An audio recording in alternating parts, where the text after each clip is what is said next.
Welcome, listeners, back to another episode of the SDSU podcast. I'm your host, Andre Hagverdian, joined as always by Mr. Paul Garrison. What's going on, Paul? What's going on, Andre? I'm doing well, brother. How's everything with you? I'm doing great, man. I'm headed out to a international trip tomorrow morning for the next 11 or 12 days. So got through really rough, busy work and cleaned up a lot of stuff tonight and logged off and looking forward to this chat and this conversation and then getting on a long flight tomorrow. Incredible. You willing to share where you're going? I am going to Dublin, Ireland, Paris, France, and London, England for the next 11 nights. Oh, man. Any I don't know, highlights? I mean, the highlight is going to Arsenal match at Emirates on the 28th against Leicester City. That one, I mean, that's the genesis of this trip, is to go to an Arsenal match. Just ended up kind of adding Dublin and Paris to it as part of the trip, but the Arsenal thing is the reason why I wanted to go. Okay. How long has this been in the works? It was talked about probably in April and May, but we had to wait until the EPL schedule came out in mid-June to actually know which game and which weekend we were going to. So yeah, it just worked out that they were away. I kind of planned it around the Cal, the Bye, and the Central Michigan games because there was no home games in 3 weeks. So it was just more of a matter of, when would they have a home game and like which weekends we would go. It just ended up being the bye week and the Central Michigan weekend instead of the Cal and the bye week. So yeah, it was in the works for a while, but I'm excited to finally get here. And how long of a flight is it? So I used a bunch of miles for my girlfriend and I, so it's not nonstop.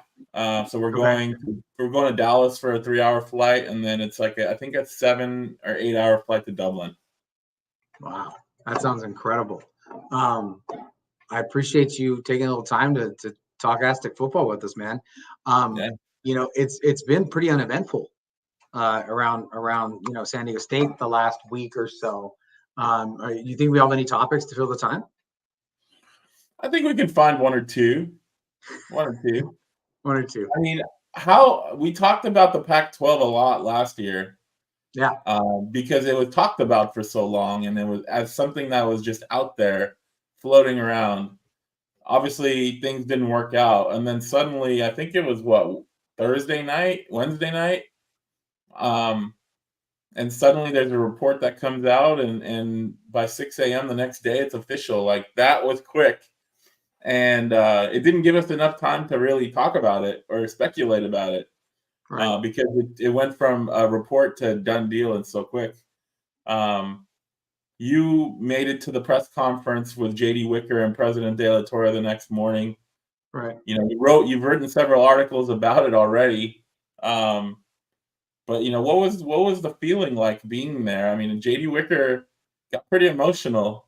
He did. And, I was surprised by that, but I wasn't, because he told us and he told other people how dark of a day that was, that Friday morning, August 3rd or August 4th, 2023. So what was your overall impression of that press conference and that announcement?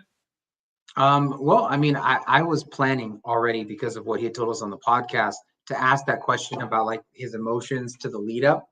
And right when he starts, he's feeling, emotional, and he's feeling all of that. I think there was a sense from President De La Torre, from J.D. Wicker, a little bit of relief to be able to finally have some different momentum moving forward. I think that obviously you hold a press conference not on campus but down at Snapdragon. Tons of people there from the media asking questions, and so I think it just had that feeling of like, this is a big deal. And then after they did the ones that are on YouTube or whatever, they had like kind of little breakout one-on-one conversations, and I think those ones were where you got most of the details. J.D. Wicker talking about how they want to have 9 for football, talking about how if they have 9 for football, to have 8 conference games. Then you want to be able to have maybe 10 teams for basketball, and what that would mean and what that would look like. And so I think a lot of those, like kind of the better quotes and things like that, came during that time. But man, it's something else to be able to go through it. I think the one quote from President De La Torre that I think I've seen quoted the most was her effectively saying that they believe that they got the right four. There was lots of questions about UNLV and whether UNLV should have been part of that group. But I think according to the president of the university, they felt good with the four that they had.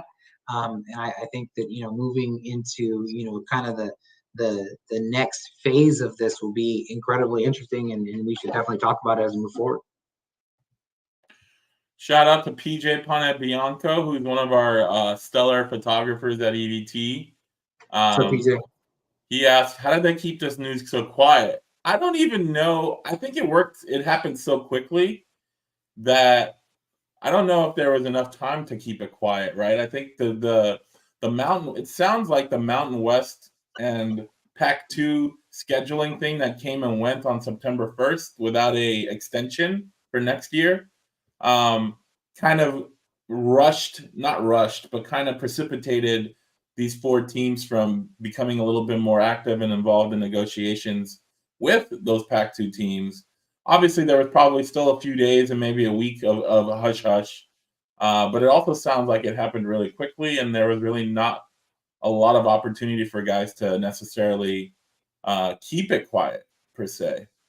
Robbie Casillas, thanks for joining, Robbie, as always. He says, in your guys' opinion, Robbie, appreciate you. Why didn't UNLV get the invite the first time?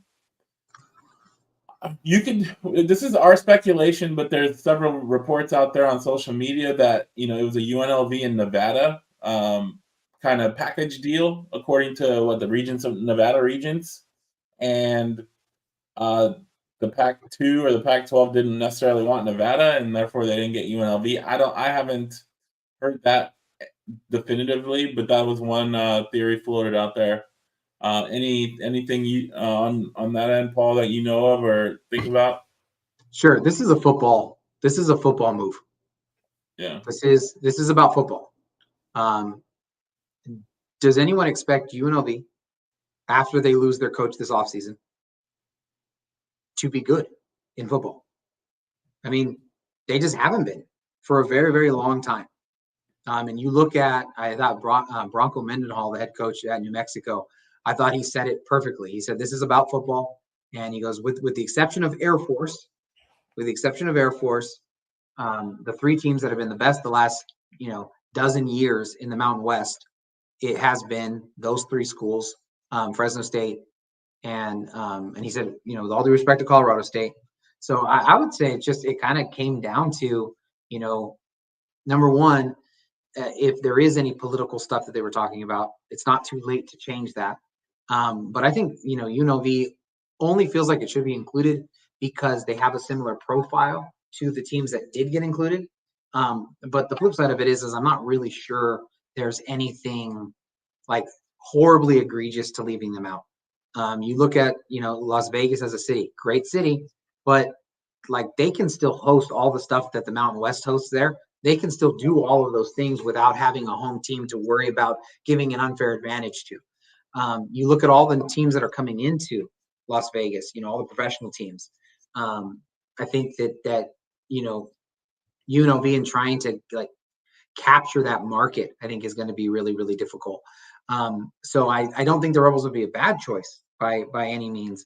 But I don't think it's a slam dunk foregone conclusion, primarily because they've tried to invest in football for years and they haven't been successful in getting it until these last few years under Coach Odom.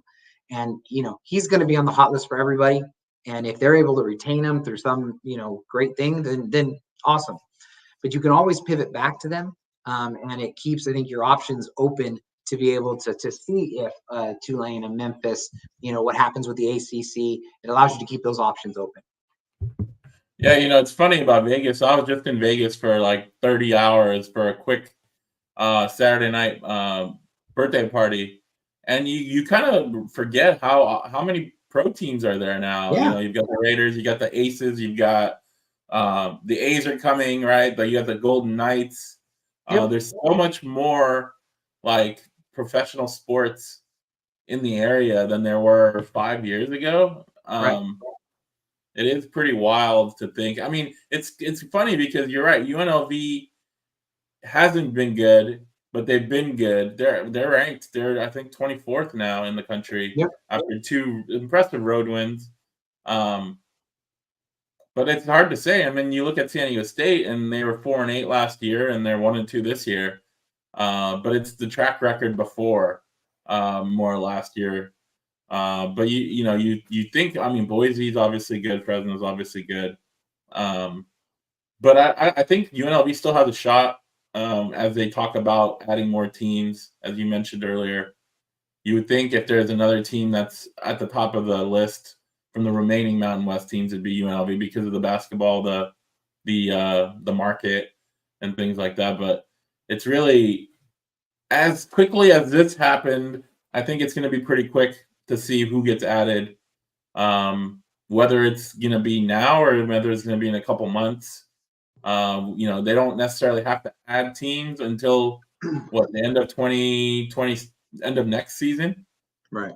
right? So we'll see how quickly the conference kind of fills out, because we don't know. I mean, you got the Cal and Stanford thing. I think that's a long shot. You've got the Mountain West teams. You've got potentially the Tulanes and the South Floridas and the Memphises out there.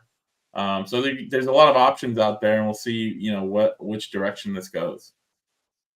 No, I think well said, and I think that there's a lot to be there, and maybe a little bit later we could talk about who we're thinking about as the teams that they should be paying attention to. Although PJ's already jumping ahead on that one. I mean, I like Tulane. New Orleans is one of my favorite cities. It's a good, great town, good school.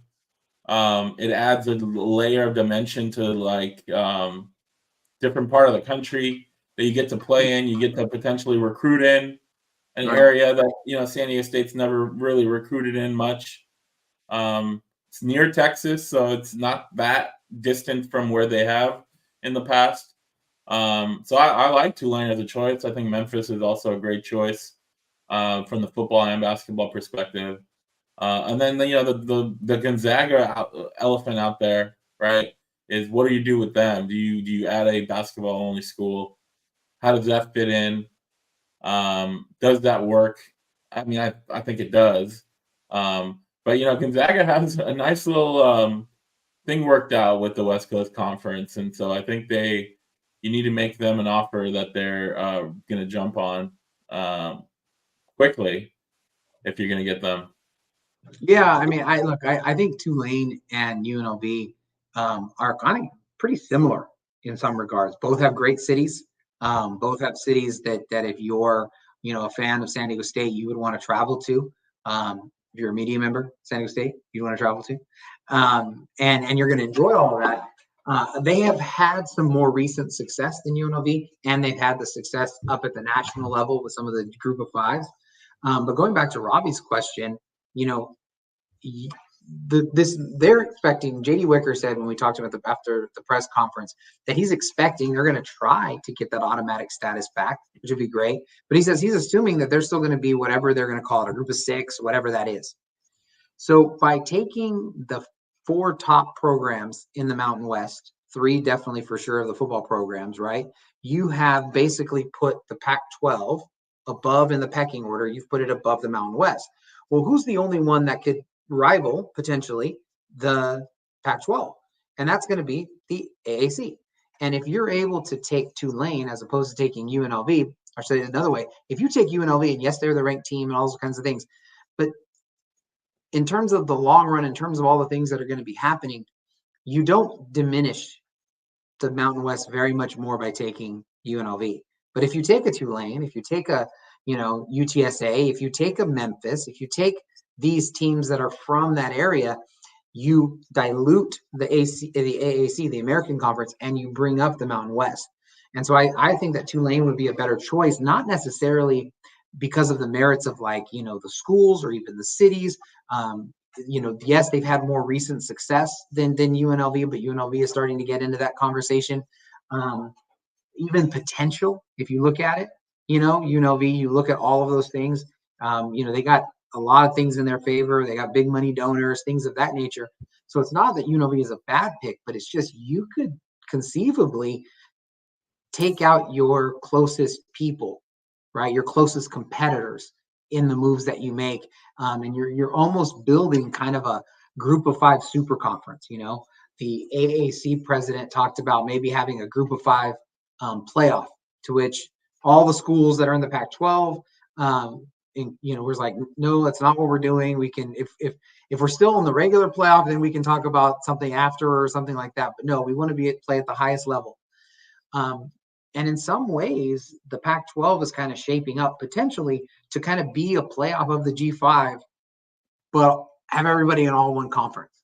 And so I think that's a really big reason why you would get somebody like Tulane as opposed to UNLV. I was surprised with JD Wicker being so matter of fact about it being a group of 6 conference, because I thought that the Pac-12 wanted to keep that brand because they thought that they could rebuild with upper echelon group of 5 teams and still call themselves a power conference. So I was surprised to hear him, instead of floating that out there that, oh yeah, we're gonna try, we'll see what happens. He was like, oh no, we're gonna be a group of 6 team conference. And so I was a little surprised to hear him say that, but I think that also is more likely to be true than the opposite. Were you surprised by that? Well, he said both. And he just said, I'm assuming right now, and so I think he kept the options open. But I think that as time has gone on, with first the stadium, Snapdragon Stadium being built, the things that JD Wicker has said have turned out to be very, very honest and very straightforward. And so I think this was just another one. And I think it's important because, there were already people dissing the idea of them moving from the Mountain West to the Pac-12 before having a lot of the details. And it was primarily the argument was, you're not going to be an automatic conference. So what are you doing? And so he kind of cut the legs off of that, because he said right away, like, we went into this assuming that we're going to be a group of 5. Now, if Armageddon happens in the ACC, right, which, again, how do you believe the reports and all that kind of stuff? I mean, if the ACC is starting to negotiate back the group, the GOR from 2036, as the reports are saying, maybe it sounds like that maybe they're afraid of the outcome in front of a judge. That's why they're going to start negotiating. And if the answer is no, or they can't figure out how to get everyone else to sign off on it, everyone else in the ACC to sign off on this new agreement that's going to basically make second-class citizens of everyone not named Clemson, Florida State, maybe North Carolina. And if they can't sign off on that, maybe the thing implodes, man. Maybe it splinters off, and then people are talking about, like, what are you going to be able to do? I mean, there's already, plenty of people having different opinions, but part of what came out of this was, I think it was Dodd on CBS Sports said that effectively, like, Stanford and Cal made the wrong decision. Like, they would be perfect in the Pac-12 as it is now. And so who knows? Who knows what takes place? But I think that it shows a very strong thing, a very strong message by saying we're going to spend $115 million to get these 4 teams in, because we're open for business and we're going to be able to do that. Robbie says great points. He's probably talking about what you said and not me. No, I'm kidding. I do like it, though, as a way to get me to shut up. I do need to, like, watching football on Saturdays is really strange with conference realignment, because you look at USC's schedule and you see all these Big Ten teams on there, and you're like, whoa. And then, like, date someone who's like, oh, Utah, the Big 12 favorite. And I was like, oh, man, it's going to take some time to get used to. And then you got USC Michigan playing this weekend. and it's like a conference game, which is really strange. I think a lot of people are like me, like it's gonna take some time to get used to it, and then by the time you get used to it, it's probably gonna be flipped upside down again, Right. without us, now having to get used to a new thing. And I don't know, it's wild, and um, it makes for interesting discussions, but it's definitely it takes some time to get used to for sure. Let me ask Any you about final this. points on this before we actually move on to football, the I did. game? I had one more question about this for you. Hmm. One of the other parts that I thought was interesting about JD Wicker's comments that we had that came out in the article that I wrote um, is it gave his reasoning about why they didn't join the Big 12, right? And how all the details of all of that and where all that stuff um, was very interesting. His rationale, for everybody, if you didn't hear it, he effectively said, "Look, you have to be on the same like spending level as the teams that are in your conference." He says, "If you're not, then you really don't have a realistic chance of getting to the college football playoff, which is the goal." He says, "If we had accepted a bid from the Big 12, we would be looking up for the entire 7 years. We would be looking up at all the people in the conference."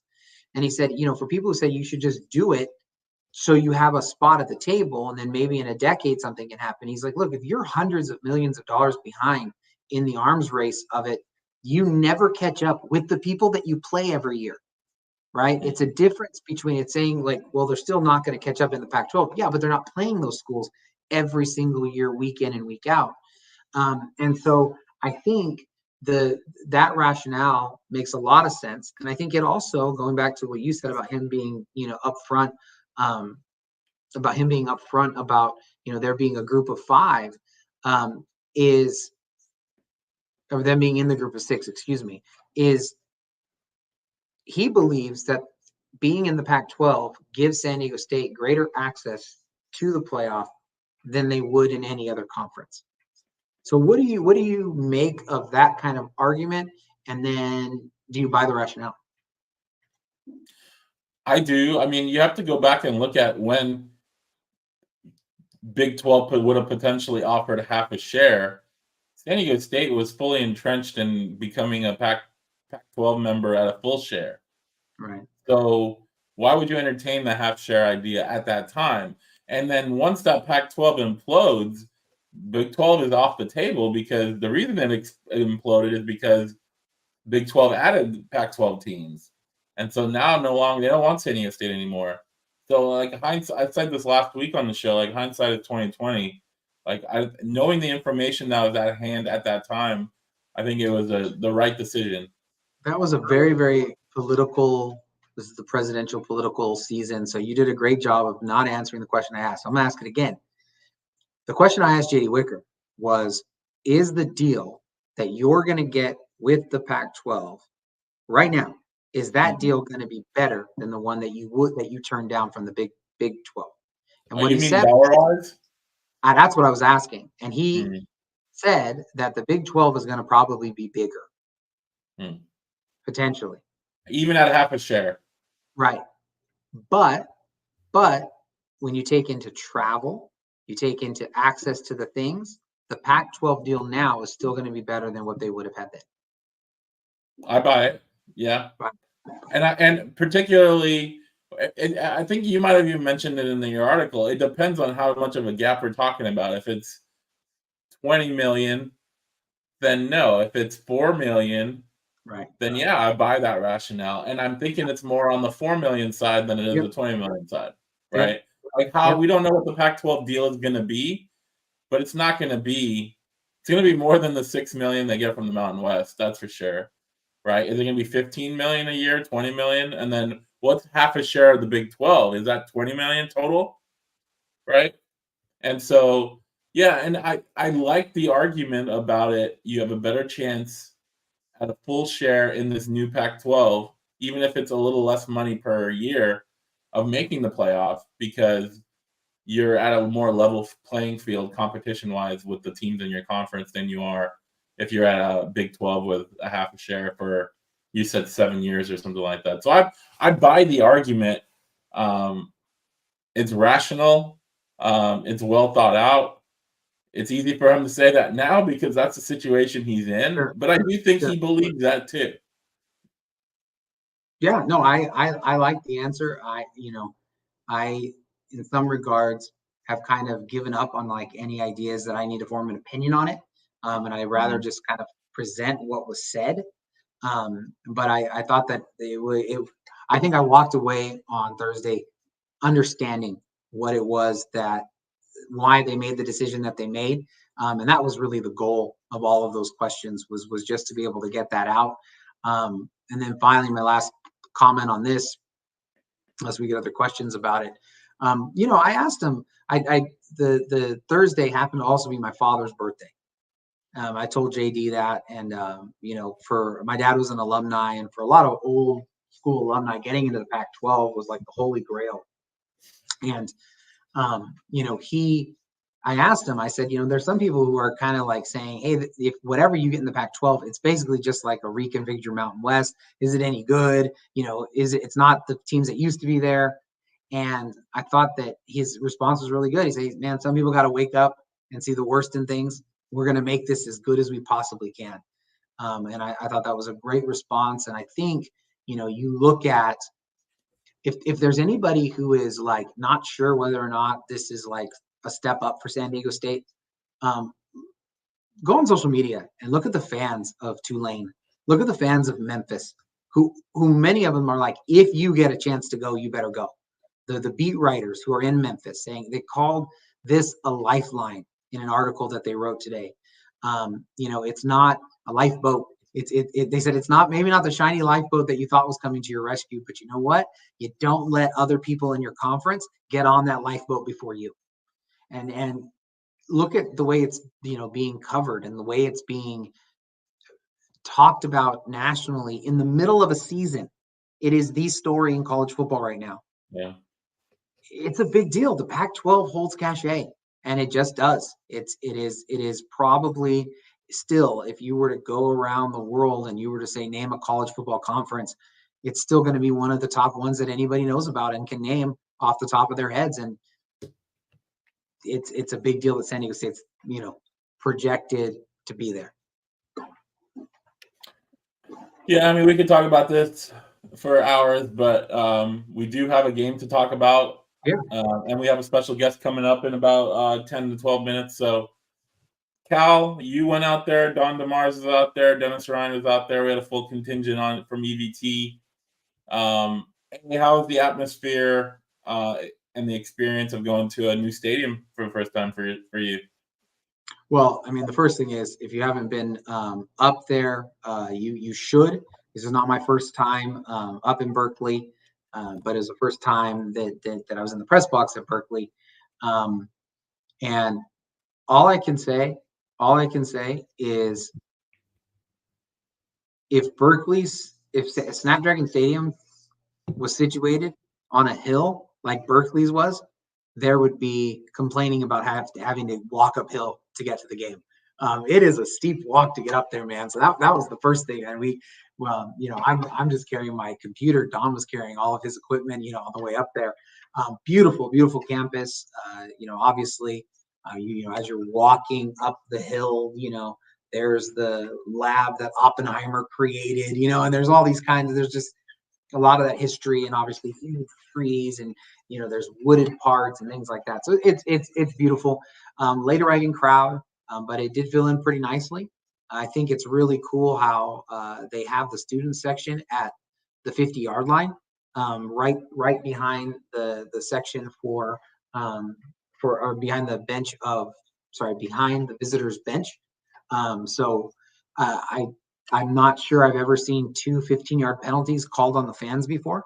That was pretty awesome. But I mean, from like the beginning, there were things being thrown onto the field, and the refs were stopping, and the PA guy was stopping. Please stop throwing things on the field. So they gave them plenty of warning. But I mean, they had CHP like lined up, trying to make sure that they're trying to find who they were. But the coach Wilcox like walked across the field to try to get people to like stop throwing things on there. So it was interesting. I think as far as the game is concerned, anyways, that was the atmosphere. That was the atmosphere, and I think that answers that question. Yeah, I would say my perspective of the game was missed opportunities, particularly due to the penalties. I mean, I think they had 13 penalties in the first half. Correct me if I'm wrong. You're right. 13. After having 16 in week 1 against an FCS team, having 7 in the first half last week, the prior week against Oregon State. It's like hard to say that this is a Sean Lewis problem because the team last 2 years really had a big penalty problem. And it's just there's obviously a big roster turnover, but there's a lot of people that are getting penalties. It took a touchdown off the board, a defensive touchdown. It took off multiple first downs. I don't, you hear coaches say, well, we're going to work on that in practice. And the players say we got to focus better, but and I don't think I think they're working on it, but it's like, it's not resonating and it's not working. And I don't know how you fix that necessarily by just trying harder or focusing harder or concentrating harder. There's a higher level to that needs to be done. And as it's on the coaches to figure that out, but it hasn't been figured out through 3 games. Well, I found it really interesting because obviously we've been asking about penalties every single week, right? I mean, this is a theme, and I didn't think I fully grasped his comments until after Cal. I think it got clarified in my mind, and after it got clarified, I was like, oh, he's been saying this the whole time. But he always talks about penalties that are outside of our control. And I think his point in some of that is some of the times they don't get called, the penalties that got called. I mean, I know from the press box, it was on the other side, but like Nate Williams, when he was on a screen, when it was like a little dump off screen pass to Marquez Cooper for a first down, it looked like they were just engaged, man. It looked like a really tough call. The interception one, tough call. It's one of those that you're just like, man, that's a tough call. And I think that he was implying that sometimes those things kind of don't get called the way you would expect them to, or in different games. He says, but when you have all of these pre-snap penalties, when you have the post whistle penalties, your team captain and guy carrying the shield flipping off the other team, like we could talk about that. That's a pretty fun topic. But like I think people start to like. He wants to make sure that those penalties are the ones that you can stop. Because he made a point that he sounded honestly just like Rocky Long. He says you don't want to correct getting rid of the penalties and take away the aggressiveness that the team has. You don't want to go and be so heavy-handed about not holding that the guys don't block. You don't want to be, so heavy-handed and they're just not aggressive with it. And I think that that's, something that if you remember back to the Rocky Long days, he would talk about, that they were getting a whole bunch of like kind of late hits. They were getting some taunting penalties and getting these unsportsmanlike conduct stuff. And he just kind of said like, there's an edge that you have to play with. And sometimes you cross the line a little bit too much, but sometimes it's worth it because it allows you to do so much more in the game because the game requires aggressiveness, which is Sean Lewis said. And so I think that the answer to some of it is experience in this offense. A lot of them are happening in the offensive line. And I think they're happening in the offensive line because as they go east and west, it makes those big guys have to kind of move with the guys that they're moving with as opposed to blocking them in their area. And, you got to move your feet better. You got to move your feet faster. You got to move your feet quicker than like what you're accustomed to. And so I think that what they're able to potentially do is they get experience in this offense and you're going to see it. The flip side of it is I don't think that you're going to see a giant reduction. I mean, they averaged almost 8 a game against when he was at Kent State. 8 a game. Mm. And assuming that they got good enough to eliminate those pre and post snap penalties that are pre and post whistle penalties that he's talking about, 8's not that far from the 10 that they got outside of the ones that we're talking about. Yeah, PJ with a great analogy here. The chef Lewis has a recipe Aztec fast, needs to inventory the ingredients and adjust the recipe. Yeah, I mean, ultimately, I agree with the premise that you don't want to take the aggressiveness out of the players, but it's on the players. I mean, it is still a game of football, and there are rules, and you can't, everybody. Like I think most people will say there's probably a penalty on every play. It's just a matter of whether it gets called or not. But you also have to, play within these rules so that you don't get called. And I mean, we hope Brady Hoke said the same thing. We got to coach him better. And I always look back and thought like, it's on the players to figure it out. I just don't know how much the coaches can be involved in that process. And I think I remember telling Brady Hoke halfway through last season, like, you're probably tired of me asking you about penalties. Right. Because it seemed like every game there had to be a question because it was a big problem. The other main storyline, obviously, the team they lost to Cal. If we didn't mention that, anybody that's listening probably knows. The offense struggled. Javance Johnson got his first start at home. An Oakland kid starting at Berkeley. I mean, from my perspective, it was an incomplete performance. It's hard to say he played well. It's hard to say he didn't play well. For it being his first start, I think he missed some throws. He was late on throws at times, but then he had nice throws that were dropped. He had nice plays that were called back due to the penalties. And it's really hard to gauge, like, okay, Javance had a good game or a bad game. And that's why I say it was incomplete, because I think there was so much. There still needs to be seen more, and we're not sure really coming out of the bye week who's going to be the starter. If Danny O'Neal's knee is healthy, you would think that he would reclaim his starter role because he was the starter, and the old adage, you don't lose your spot because of an injury. We'll see how that plays out. And maybe Javance didn't do enough to be able to say that he's the new starter.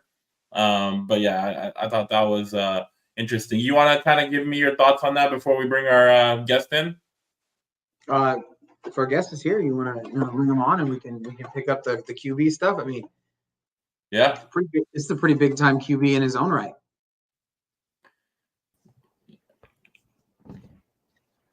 Hello. Zac Benitez. What's up, man? How's it going? How are you doing, Zach? I'm doing good. How about yourself? We're doing good. For those of you listening in, we have Zac Benitez, who is at Granite Hills quarterback, sophomore, right? Yes, sir. Yes, sir. Sophomore at Granite Hills. Granite Hills won the Open Division San Diego title last year with a freshman starting quarterback. Nuts. Very impressive. So take us through last year. You're a ninth grader, freshman, and you're starting on varsity. Did you expect to start, and how did that season play out?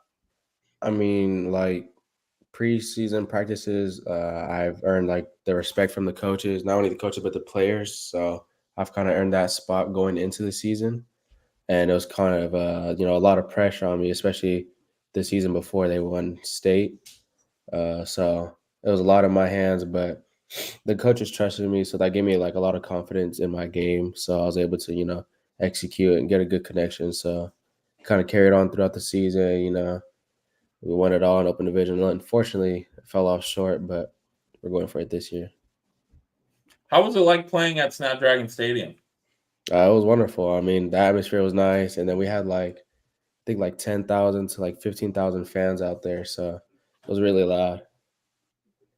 You play under Kellen Cobbs at Granite. We've had the pleasure of having him on this podcast, I think twice now. He's an SDSU alum. What is it like playing for Coach Cobbs? It's good. He treats me like a kid of his own. We have a connection as well because he's like the OC, he calls all the shots. So we have a connection. So if I see something I like, he's obviously gonna trust me. So having that connection with my coach gives me a lot of confidence as well. So that's good. Now, Granite is 3-1 on this season, according to the rankings. You all sit number 5, one spot out of the open division by like 0.8 of a point. I mean, it's super close. Mission Hills had a big win to open up the year a couple weeks ago. Didn't do so hot, but 3-1 in that position to be able to potentially repeat. Take us through your sophomore season so far and how everything's going. I mean, it's going good. I've made a few mistakes, but I'm trying to like capitalize off of it and move on. Take each week at a time. But I feel pretty confident this season. I mean, if we're in open or D1, I think we can make it all the way to state and win it all. I have real confidence in our team this year. My O-line and then my receivers are obviously stepping up. And as far as like running backs, Max Turner, he's running the ball.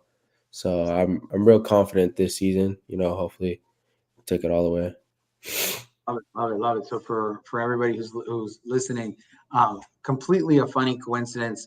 I was out at Granite covering the San Diego Showcase event, which is, for those of you who don't know, just to make it way NCAA rules and all that kind of stuff, is they get different high schools from around an area, and they schedule times where the kids can work out for all of these college guys, and then they go from school to school. The college coaches do. They go from school to school, kind of like on a circuit, right? And Coach Cobbs, kind of really he stole the idea, he said, from somewhere else in California, but he was the one who really got it going down in San Diego. And so I was at Granite watching their version of it.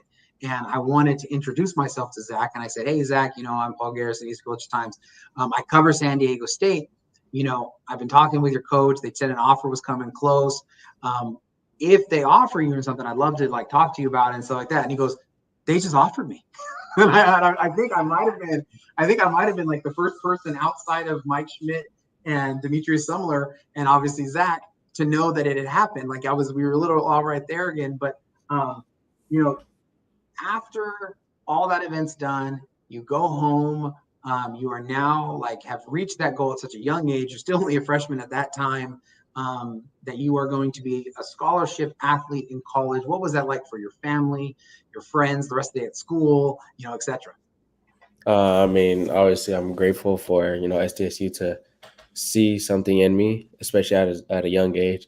But, we're all happy, especially my parents, they're very proud of me. I mean, they're proud of me even if, I say I wasn't having an offer at this point in time. They're still proud of me, My friends were all happy. They're like, oh, you got offered. Like, that's good. Coaches, they were proud of me. But, it's only one, and it's one of many. So I'm not going to, get comfortable. I'm still going to keep striving, hopefully, to get more offers. But, it's probably one of the best feelings, especially being the first one, and it's my hometown, so it's obviously, a great feeling. So as we talked about, you're young. You're a class of 2027 guy. So what goals do you have for your recruiting process and any other offers other than San Diego State so far? I also have UNLV. They've offered me probably a week or two after the showcase, so having that offer was also great. But as far as goals, I mean, any college would be good. As long as I get my education, that's all that matters to me. But obviously, I'd want to go to a great football program. So hopefully having a big school on the table would be nice. But whoever has an education that I'm looking for and what I want to pursue and for as far as career-wise, that's what I'm going to go for. So. We were right before you hopped on. We were talking a lot about the San Diego State move to the Pac-12 that they announced last week. They'll be joining in 2026. You'll graduate high school that year. First as a San Diegan and someone in the local football community, what were your thoughts about the San Diego State making that move? I think it's a great move. I mean, as far as I know, the Pac-12 is really a competitive conference, and I think SDSU being in there, they have a lot of great talent, especially with head coach, Coach Lewis, I believe. He's a great coach. So I think moving them into that conference is going to be a great move for them. And I think they're going to be able to strive and prove themselves. We always get this question a whole bunch, and yeah, I know it's going to come as a shock, Zach, but I was not recruited for anything ever. Like I think I'm Andre's second choice to host the podcast with him. You know what I mean? Like that kind of thing. Yeah. And do you think that Pac-12 name holds cachet for like high school kids, not just like yourself, but just kind of in general? I would say a little bit. Now that there's more like competition out there, I think that the recruiting system, as far as for SDSU, would have to like increase more and going after like more talent and all that. But I still think they're gonna go for like guys that they truly believe in and that they see them striving in their program. So if they believe in that guy, they're obviously gonna go after him and coach him to be good enough to like play in the Pac-12 conference. So yeah. What kind of quarterback are you? How would you describe your style? I would say more of like a pocket passer. Yeah. Andre, I'm telling you, this kid has the ability to like fit balls into windows that like I haven't seen some San Diego State quarterbacks have the ability to do. And I'm watching them and I'm like, dude, this kid's in 9th grade. Like, what the heck is this? Is crazy. But then, of course, then again, he was the California Freshman of the Year. Just completely nuts. Zach, we appreciate your time, man. One final question from me. Do you have any plans to get out to Snapdragon to watch a game this year? Or anything San Diego State related as far as your recruitment this season? Yeah, most definitely. I would like to get to a game this season. Last season, I went out to some games. I wasn't out there as a recruit because I was under the radar. I went with one of my old teammates, Nicoy Maddox. He's at Dartmouth right now. But hopefully, sometime this season I get to go for one of the games. I know they have Hawaii coming up as one of their next home games, so hopefully I can get out to one of them. Are you born and raised in San Diego? Yes, sir. Nice. And did you grow up going to San Diego State football games when they was at Qualcomm? Not really. We grew up mainly like watching the Chargers. Yeah. Until they moved out, but yeah. See, and he sounds bitter, so I like that. That's a true San Diegan right there. I heard that. That hurt all of us, man. Last question: who's your favorite quarterback? Oh, favorite quarterback growing up would have to be Phillip Rivers, but as of now, he's retired. But I'm gonna have to go up Tom Brady. Okay. But if we're talking about playing right now, I'm gonna have to go with Josh Allen. Okay. Yeah. I like his play style. Yeah. Zach, we appreciate you taking the time. I know it's always a busy time during the school year.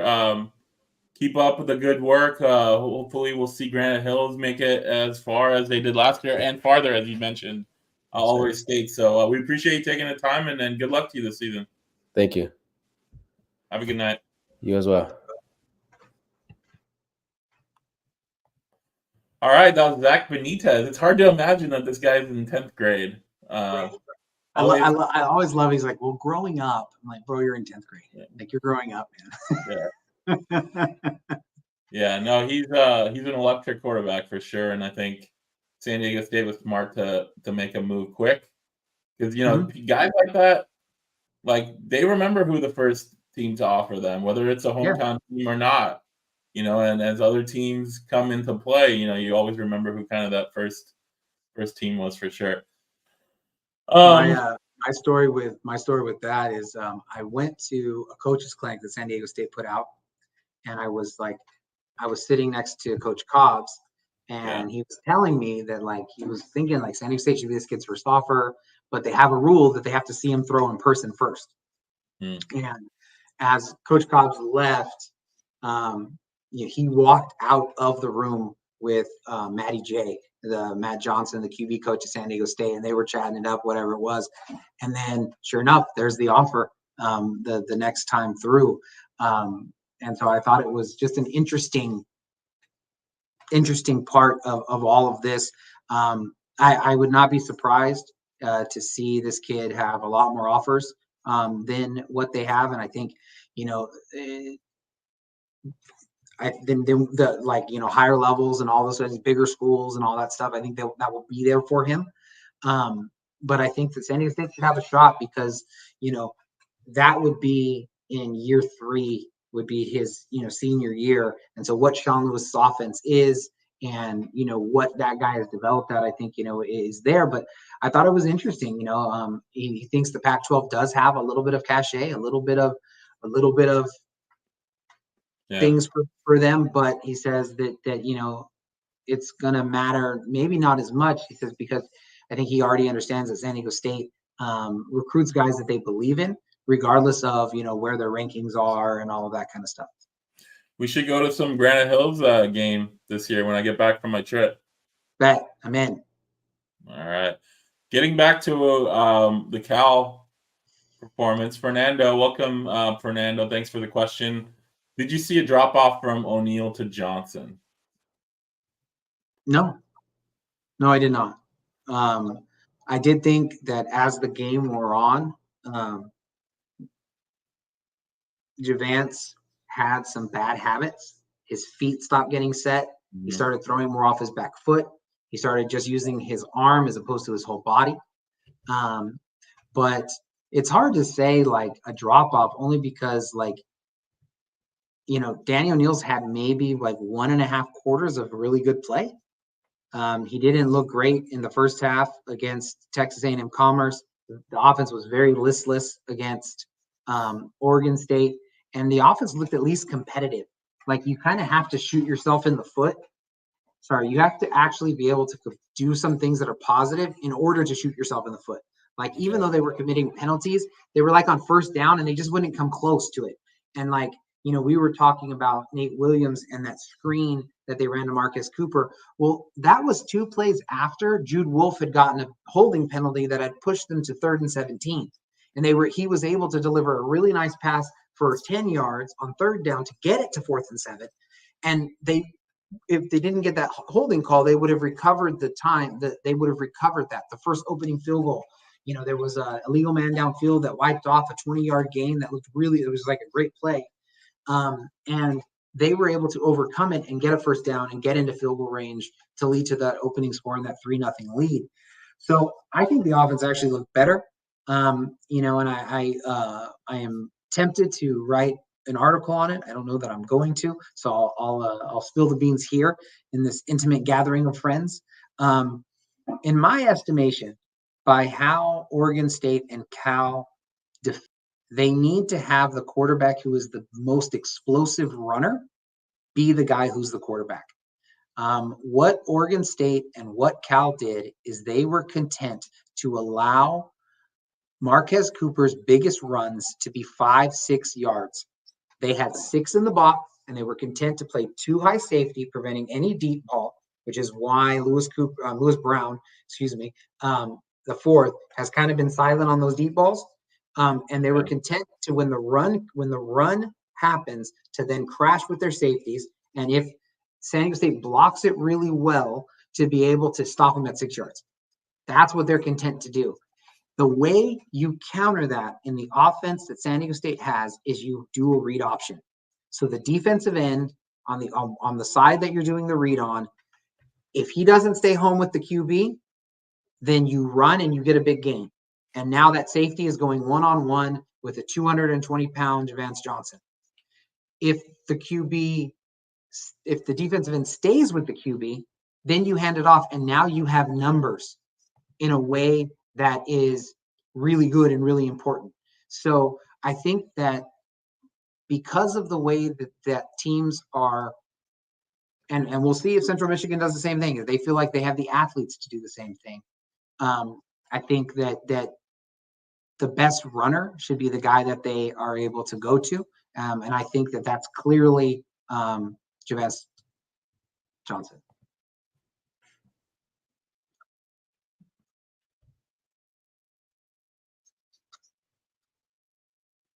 If we have a little technical difficulties. I think we were, sorry. I don't know if it was on my end or your end, but yeah, I agree with your point there on needing a mobile quarterback. Because yeah, I mean that first game, Lewis Brown who got single man-to-man coverage a lot, and we haven't really seen that the last 2 games. But you can on the flip side, Danny O'Neal probably has a better arm, maybe more accurate. You don't think so? I don't think it's close. Yeah. No, go look Danny O'Neal's a good arm. He can make all the throws. I think what he does is he anticipates better. I think what he does is he's able to there's timing in this offense, and I think he does the timing better. I think that you saw Javance. I think you saw him. He doesn't react quite as quick enough, right? And so that when you're trying to do the numbers game, like let's say they bring somebody in the box, and so you want to do the quick bubble screen, it takes Javance a little bit longer to get that ball there, to get it out. But I mean, you look at the pass that got his second interception was an unbelievable pass. Like he threw it from over 2 hash marks in between a window, and from where I was in the press box, it was literally like right below me, so I could see it, from that overhead view. And he got it there with guys all around Jordan Napier, and Jordan Napier leaped up and just dropped it, and it fell into it. But I mean, there was a guy deep, there was guys on either side, and he put it over 2. I mean, it was a professional pass. So I think as far as his arm strength is concerned, no, I don't think it's very just pure arm talent. I think that Javance is superior there as well. But I do think you saw what made Danny O'Neal really good, which was his ability to just be there with the offense. This is the read, get the ball there, get the ball out. But I think the flip side of all of it is he's so young in terms of being a true freshman and not having gone through the weight program for longer than, this is, he just had one off season to do it, didn't have a full year. Do you think that he's going to be able to hold up in the run game, in getting sacks? And if he doesn't, like so many of the procedure penalties, the false starts, so many of the RPO guys downfield penalties are because that group has not worked with Javance. And so, like, do you do yourself a disfavor by like not having him do that? Flip side of it is both of these QBs have enough game experience now that I don't think that the coaches are really going to have to make a decision. I think somebody this week and next week in practice are going to make it pretty obvious. Yeah, that's the thing. It's like you have the game 1, a new system, game 2, and then game 3 is again. It's almost like game 1 of the new system with a new quarterback and new guys. I do think it's as Coach Lewis always says, and even Danny O'Neal said when he won the starting job, it's a week-to-week competition. I don't think the coaches are going to be against, making a move with everyone healthy. But we'll have to see. You mentioned Jordan Napier. Robbie says Jordan Napier is a baller. Coming from the last touchdown of the Texas A&M Commerce game in the fourth quarter by Napier to the fourth quarter of the Cal game, which is another touchdown by Napier, 0 touchdowns in between. So Napier has scored the last 2 for the team this season. Obviously, they got shut out against Oregon State, and they only scored 1 touchdown last week. But, Jordan Napier is a guy I think that probably deserves more playing time. And, with, Balin Brooks, the news today was that he's no longer on the roster. San Diego State media confirmed that to you this morning. He's a guy with a lot of potential. I mean, probably the highlight of last year was that juke move he had on the sideline that caused Devon Celestine to go viral. Yeah, that's right. Balin Brooks is a talented guy. He's a big guy. He looks like a physical, great receiver. And this year they brought in a bunch of new guys, right? Jayshon Polk, Lewis Brown, Nate Bennett. Those guys have kind of gotten more of the playing time, the snaps, the starts. Balin Brooks has still played about 50% of the snaps, but his targets have been pretty low. And, whether he's looking to go and preserve his red shirt, or he's looking to go somewhere else. It is unfortunate because I think he's a talented guy, but there's a lot of wide receivers right now, a lot of mouths to feed, a lot of guys that think that they should be playing and getting targets, and they're at a position right now where they just lost one, and we'll see how this next 2 weeks play out because you got that 4 game eligibility before losing a year, right, or counting against your eligibility year. So we'll see. Last year we saw that with Dallas Branch, who left after 4 games. We saw Jay Rudolph. Jay Rudolph, and then I think Joey Wright might have been also a guy who left after 4 games. So that's a number I think you're going to see around the country of guys leaving programs this week or next week because of that. No, I agree, and I mean, jumped on a few things there. I think Jordan Napier. I don't know how to describe this completely. So for anybody who was at the game with Texas A&M Commerce, it was very clear that the talent and size level and athletic ability of San Diego State was at a different level than what Texas A&M Commerce was able to do. San Diego State was bigger, faster, stronger. It's obvious. I didn't see it, be honest with you. I didn't see it so much against Oregon State. I thought San Diego State was about at their bigger, stronger, faster level. They were not anywhere near as good, but Cal was at a different level, bigger, stronger, faster than San Diego State. And when, Marquez Cooper would get the ball and he would get a little bit of room, it was boom, it was closed. And the bigger, stronger, faster athletes were there. And what, you saw with Cal, especially with the running backs, is you saw them be able to just make one guy miss and gone, and his athletic ability was just what it was. On San Diego State's offense, the only 2 guys who looked like they were competitive or even like a little bit better than the athletes that were on Cal was their quarterback and Jordan Napier. Jordan Napier's breakaway ability, his big play ability has been raved about because he was doing that at the scrimmages. And it's one thing to say, okay, here's a third team guy doing these things against third team players, right? Maybe it doesn't translate, and that's the reason why, he's not getting higher on the depth chart, whatever that is. But he did it against an ACC team. You can see the Pacific Ocean from their campus, but I digress. And his run, he caught it at, you want to talk about he dropped a perfect pass that was right into his breadbasket, right? And a perfect one into his breadbasket. But then made up for it because on that same drive, he catches something at the line of scrimmage effectively.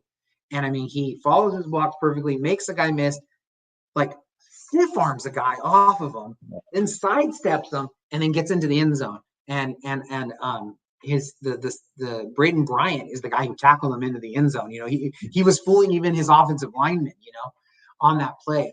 I just don't think San Diego State has maybe any other players that is a home run threat when they catch the ball to be able to take it the distance.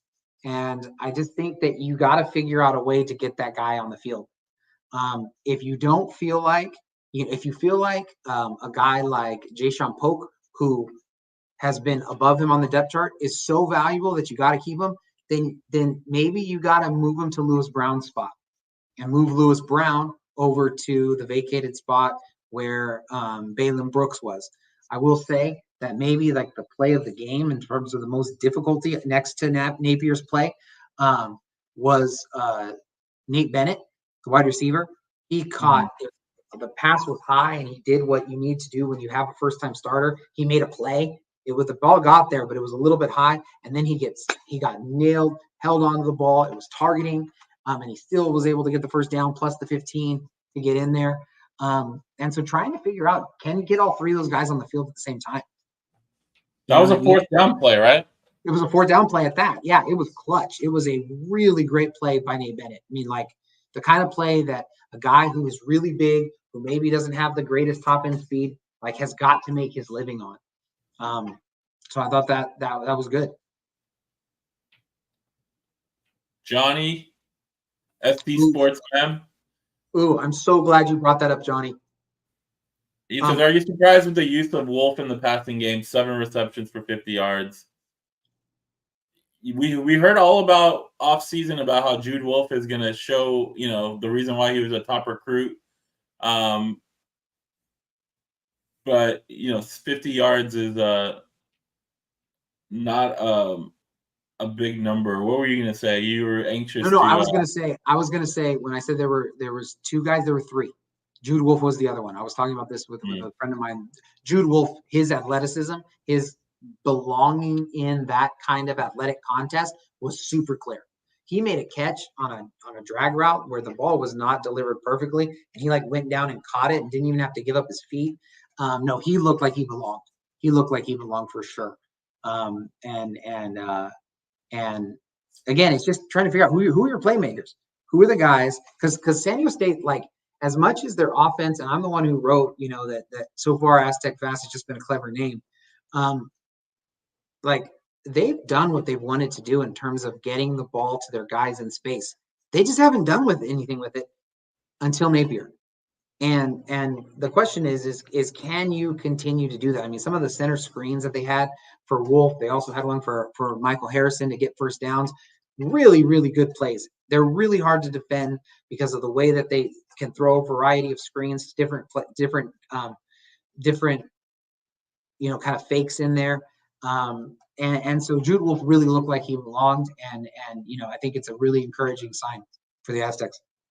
I mean, speaking of playmakers, where is Jerry McClure? Well, I mean, Jerry McClure made some of the best plays from a wide receiver perspective in the Aztec Fast showcase. Week 1, we had heard he was battling an injury, but I've heard that he's not injured anymore. He's just not getting seen the field. What have you heard, if anything, on that for the reason why he's not out there? No, same thing, and I'm very surprised at it. Same thing with Mekhi Shaw. I mean, it's interesting because we're learning the personality of these coaches. Some coaches never will move the depth chart. It's just in-house. They got it for the report, and that's it. But I still, if you're not getting the over-the-top stuff that you need from Lewis Brown, if you're not able to get that, I think it's just the way that they spread out the offense. I'm not 100% sure that Danny O'Neil has the arm strength to be able to get it to the position that Nate Bennett plays if Nate Bennett went deep consistently. I'm not sure. It's a question I have. I just haven't seen him do it. It's a very hard throw that, Zac Benitez said that Phillip Rivers was his favorite quarterback. Not a lot of times Phillip Rivers making that pass. It's just there's elite arm strength, and then there's just that step down, So I don't know if having McClure's speed there helps a whole bunch. But again, I just think if I'm writing an article thinking about the 10 things to watch in the Central Michigan thing. I'm already starting to do research for that. And one of the questions that I have is, you got a bye week. Are you going to see more guys play who haven't been playing a whole bunch? We're talking about Napier. The only reason Napier played was because Jason Pope got hurt. Yeah. You know what I mean? And so, do you have enough tape through 3 games to say what we thought these guys have had a chance to get used to it? They're not doing it. Are there other people that we can start bringing in and giving a chance?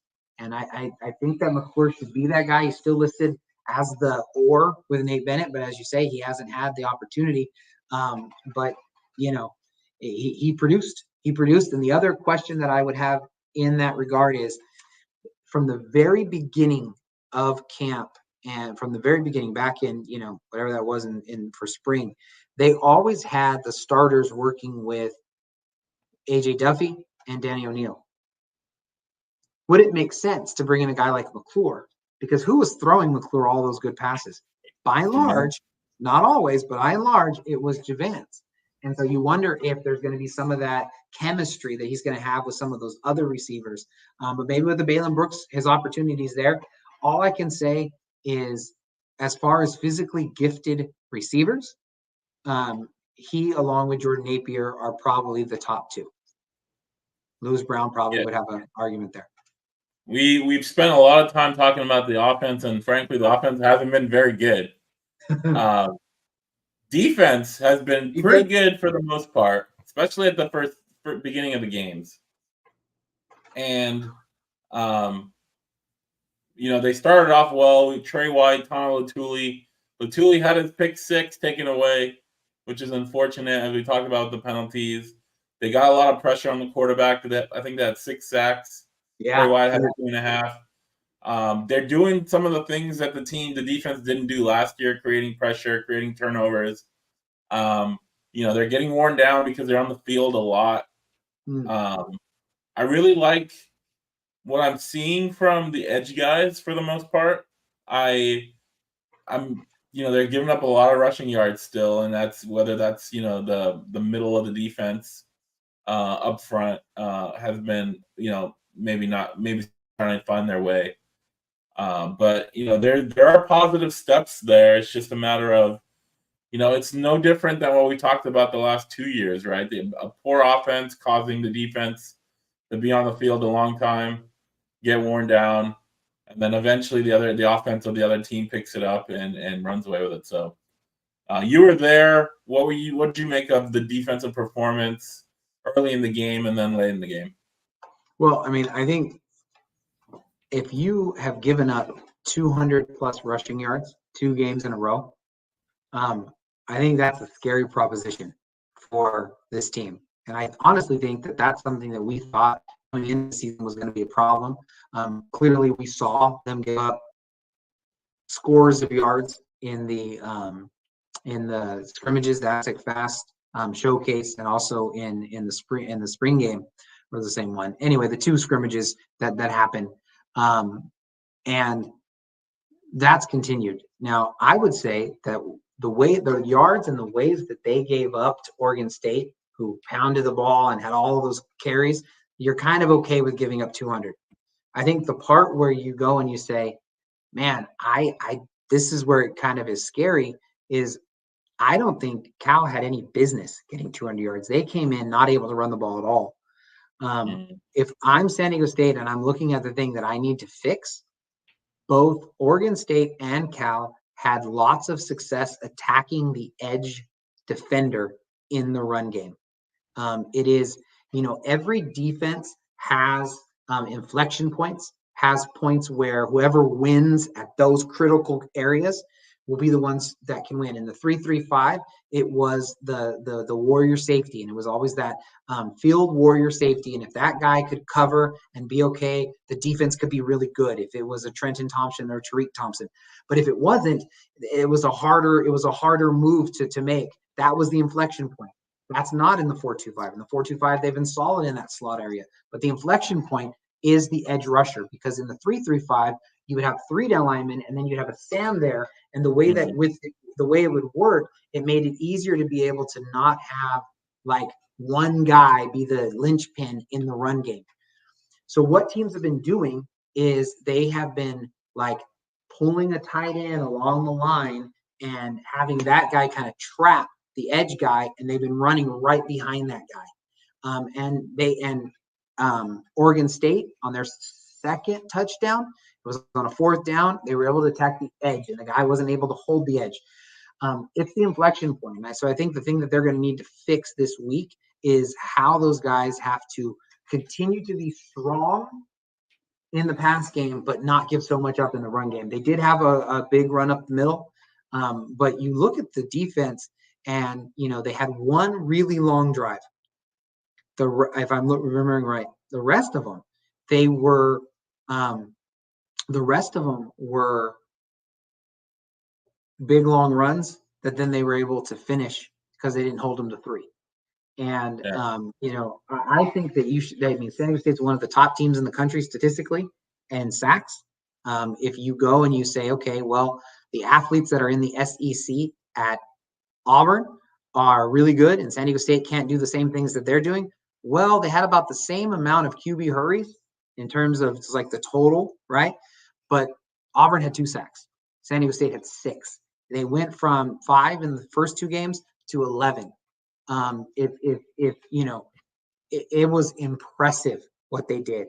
They blitzed more than they had blitzed. And in previous games, it was open. The blitz were there, but they also got pressure with 4.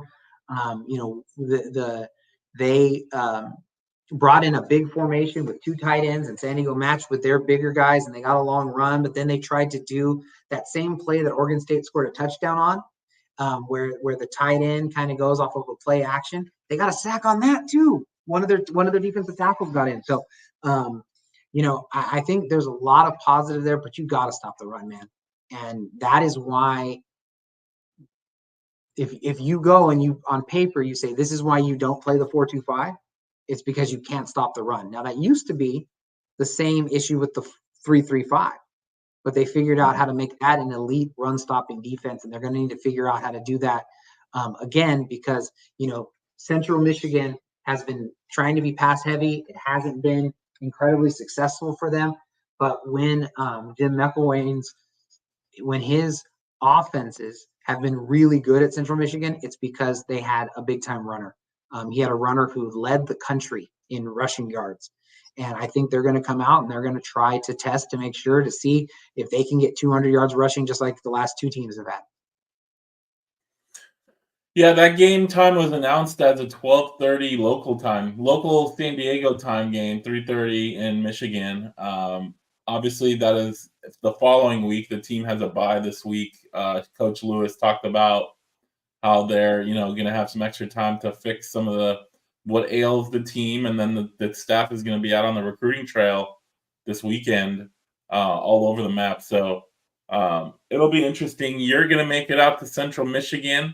What is it, Mount Pleasant, Michigan? Is that what it is? That's right. That's quite a trip to go cover a football game. So kudos to you to make it out there. Yeah, thanks, buddy. I'm a little nervous. I was telling you this before we got on here.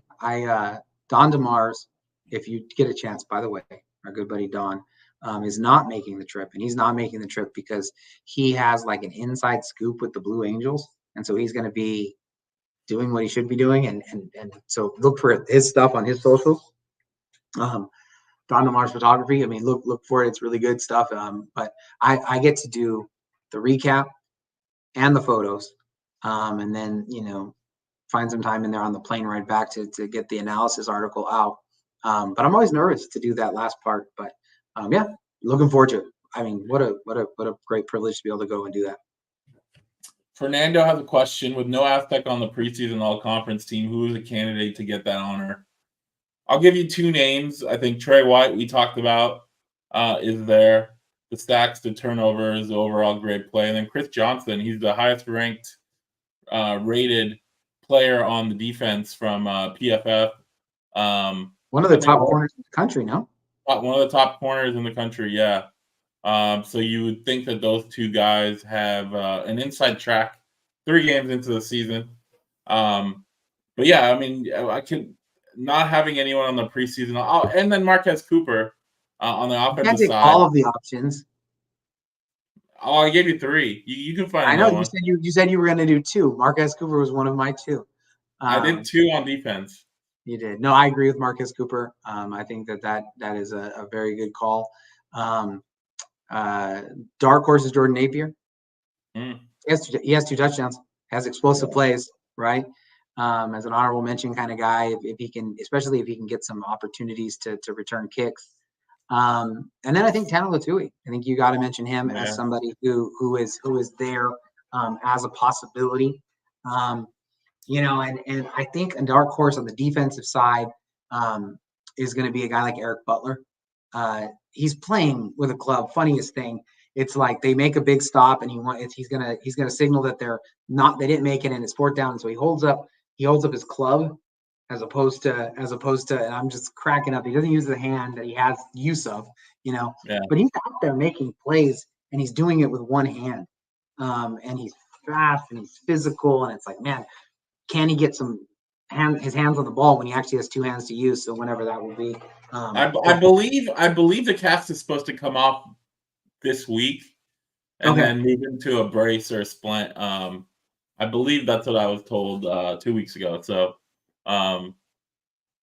yeah, I mean, yeah, Oh, I think okay. First of all, Joey Rangel, Joseph Rangel. Look at this. This is a great question. Current student here. Thank you for being on here. Thank you for the comment. Love students. Great things. I'm gonna go ahead and I'm gonna just kind of I'm doing off the top of my head. I don't have it in front of me. I should, but I'm gonna go ahead and I'm gonna say, look, their next 3 games, you can make an argument that they should win all 3. I think that if we're sitting here in a few weeks, and Joey, please keep coming back. And I don't even know if you're called Joey. I'm just gonna go with it. And sorry, Joseph. And we're sitting here and they're 4-2. I wouldn't be surprised. So, let's just say for the sake of whatever, they're 3-3. They're able to get Central Michigan. They get Hawaii at home. They lose to Wyoming on the road. So they're sitting at 3-3 with 6 games left. I think you got 3 games that they're going to be big underdogs in, which is Washington State, Boise State, and UNLV. Then I think you got Utah State, which I think they'll be a small underdog, Air Force, which I think they'll probably be favored, and you got one more. Oh, New Mexico at home, which they'll be a big favorite. Yeah. And so I think that if you look at just how I laid it out, even if they go 2-1 over these next 3, I think they got a shot at a bowl. I think they do. I think that as improbable as it seems with how poor their offense is played, I think they're going to start competing against teams with lower talent than them. I think they're actually going to have more talent than the teams that they're playing over the next 3 weeks. And I think they have a shot to go 3-0 on that. If they don't, then stop losing hope. If they don't play well against Central Michigan, if they don't play well against Hawaii, if they don't play well against Wyoming, that's when you start losing hope. But nothing has really transpired. And I would actually say compared to Oregon State, they were a lot more competitive against Cal. A lot more competitive. And so I think you do see some of those things. Coach Lewis says you see more of it in practice. He says, but it's got to show up on the scoreboard. And so I don't think it's the time to lose hope. Now, over the second quarter of the season, I think that's going to show whether you lose hope. So I think I said at the beginning of the year that they could do 8, and their 8th win would be a bowl victory. I think they could still. I still think that's on the table. I do. I don't disagree with you. I do think that winning all 3 of these next games is going to be tough. Sure.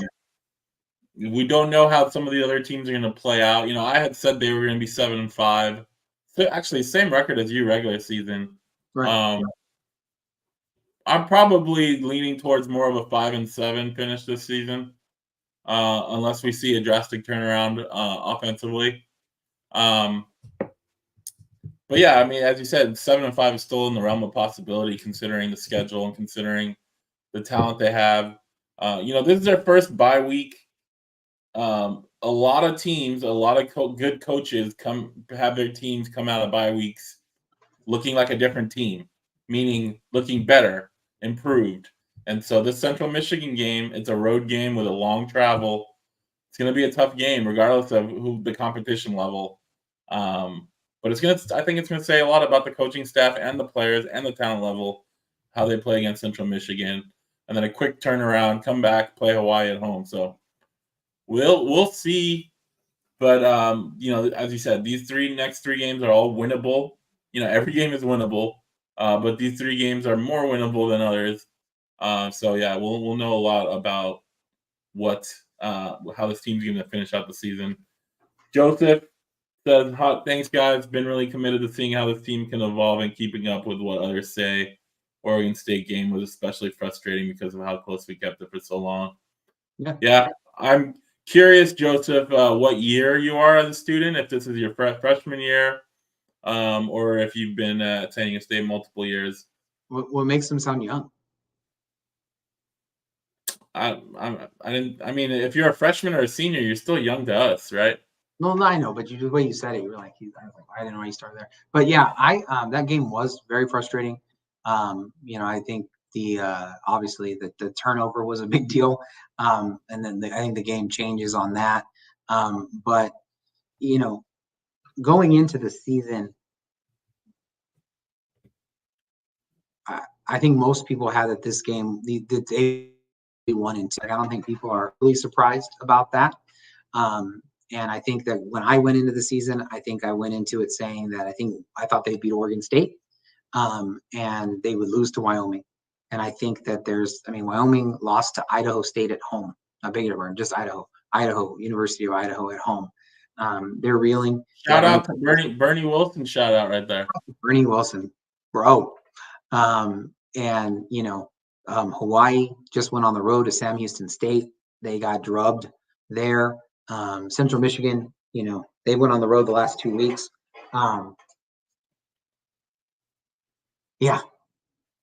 Joseph replied that he's a transfer, first year at SDSU. I was also a transfer. Woohoo! I was not 20 when I transferred, however. It took me 10 years to get my 4-year degree. So, Joseph, if you're feeling like you're not doing things on schedule, just remember, you are insanely better than me. And then Joseph goes on to say, yes, that goal line fumble was gutting for the student section. Anyway, all I was saying is I think that, you look at their schedule and you look at it going forward, and every game becomes critical if they're going to actually push for a winning season. And it becomes there. But I was talking about Central Michigan, man, they went on the road to FIU, and they didn't really even get off the bus. I mean, they looked like they just didn't play. And so will they be better at home when San Diego State gets them? They play their first conference game with Ball State this upcoming weekend, which I think the game's at 10 o'clock local time, our time. So get to do some scouting on them this week. Looking forward to that. Andre. Oh, here we go. Well, real quick before we wrap this up, we got Don DeMars in the house, as always. A special teams question, although related to quarterback in a way. Any chance Tyler Pastula will line up behind the center? Great pass on his fake punt to Owen Chambliss. It's good to know that without Doug Deacon here, that the trick plays are still in abundance on the special teams. It was a great play. Didn't really lead to any scores because I think a penalty kind of ruined a big play right after that, and they had a punt. But what'd you make of? Gabriel Placencia did not make the trip. Right. Nick Lopez was the kicker. I don't know what that'll mean moving forward. But Pastula had a nice fake punt pass. I don't think Nick Lopez made one field goal. I don't remember how long it was, but we'll see how that plays out. Yeah, it was a short kick, if I remember right, but for Lopez. But I mean, the first thing I thought about was our conversation preseason where we said, "Hey, we saw it. He did this at his last school at Albany. It's online. You can go see a 50-yard pass that he threw." Yeah.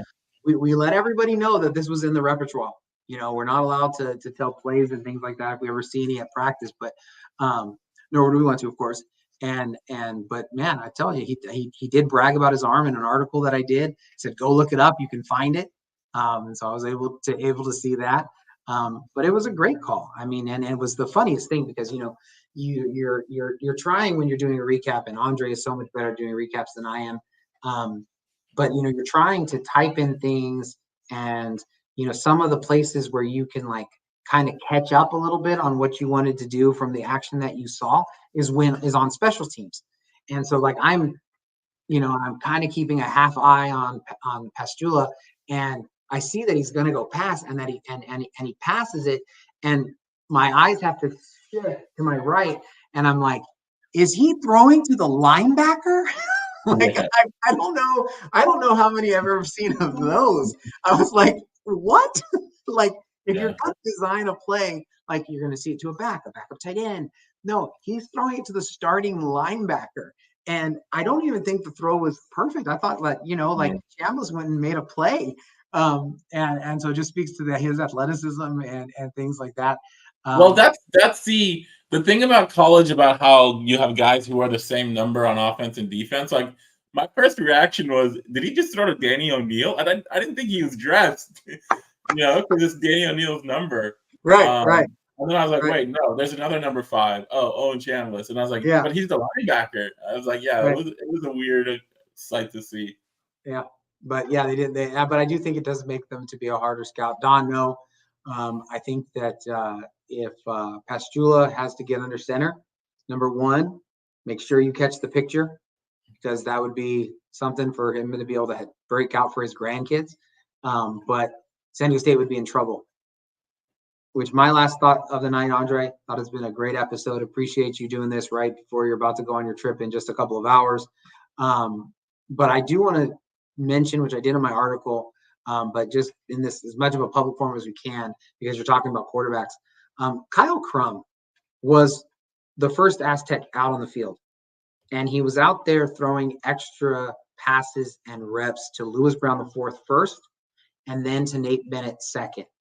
And he spent a lot of time out there dancing to the music, but just giving those guys extra stuff and giving those guys extra opportunities. And for a guy who, came into the season with the belief that he could be in the QB competition, was ahead of Javance Tubauchi Johnson the whole time until the very, very end.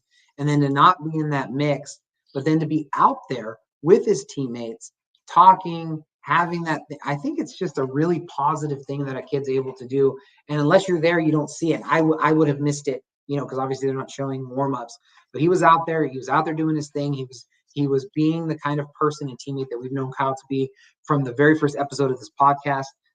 But I just thought it was a real stand-up thing for him to be out there doing it. And I do think that before they got to Pastrula, that Kyle Crum could come in and give some possibility and some hope of what that could be. And so we'll see how this QB competition plays out. Cheap Seats says, good job. Appreciate you. Yep. As we talked about, we will not have a live show next Tuesday, so we will be on hiatus, just like the team is on a bye week this week, but we will be back the following week after the Central Michigan game to recap that one and preview Hawaii. So stay tuned for that. There'll be plenty of articles, previews, things like that that'll come out on eastvillagetimes.com. So definitely check that out. If you haven't, please like episode. Please subscribe to the channel. Make sure to follow, like, share us on all the social media platforms. My Twitter and Paul's Twitter handle is up here for you guys to see. So, or X handle, not Twitter anymore. Still going to call it Twitter. Yeah. But yeah, we appreciate you guys tuning in. Have a great night. We'll talk to you guys next time.